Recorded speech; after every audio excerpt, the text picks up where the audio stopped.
اون زمانهای خیلی قدیم که من مثلا حالم خوب نبود، خب هنوز سنم هم خیلی پایین بود، فکر میکنم 22 سالم بود. خب آره، هولوش 20 سال پیش این اتفاق افتاد.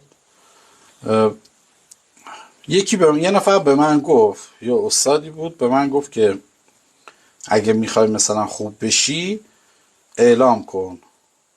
اسم موجودی هم به من نداد، فوت کرده، از این دنیا رفته، خدا رحمتش کنه. خیلی آدم خوبی بود. به من گفت یه سری موجودات هستن توی دنیا، اینا وقتی اعلام بکنی میان کمکت میکنن تا جایی که بتونن، ولی اگر دیدیش موجودی برات اومد همون اول بهش بگو که آقا در قبال این کمک مثلا چی از من میخوای.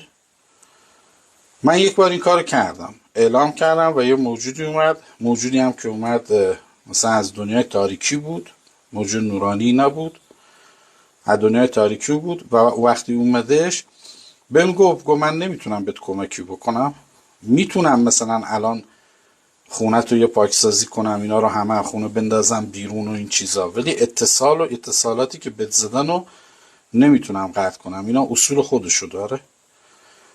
و خیلی جالب بود برام. ببین اون موجود یکی از پادشاهای دنیای تاریکی بود اصلا.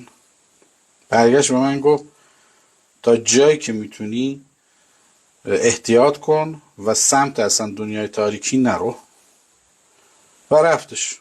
همون موقع هم بودن یه دوتا مثلا موجود بودن، اخونه انداختشون بیرون.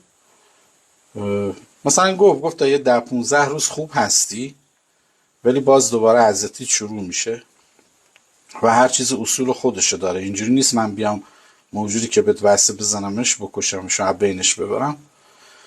خیلی برام جالب بود. این اعلام کردن ها خب هست، همچین چیزی تو دنیای ماورا هست، ولی اینکه چه موجودی بیاد حتما باید نور باشه یا حتما تاریکی باشه اصلا مشخص نمیکنه. ما یه سری گفتم یه سری موجودات داریم مثلا مال تعادلن، اونا میان یه کمک میکنن و میرن، ولی این که بیاد بگه من در خدمتتم، نه، اینو نمیگن. موجودات تعادل اینو نمیگن. موجودی هم که میاد کمک میکنه نسبت به فرکانستون، اگر مثلا بدونه آقا شما در آینده میتونه روت حساب بکنه، خب احتمال داره بهت بگه آقا من هستم، میمونم پیشت، در خدمتت هستم. اینم یه موضوع مهم. بس اعلام نکنی، اعلام ها خطرناکه.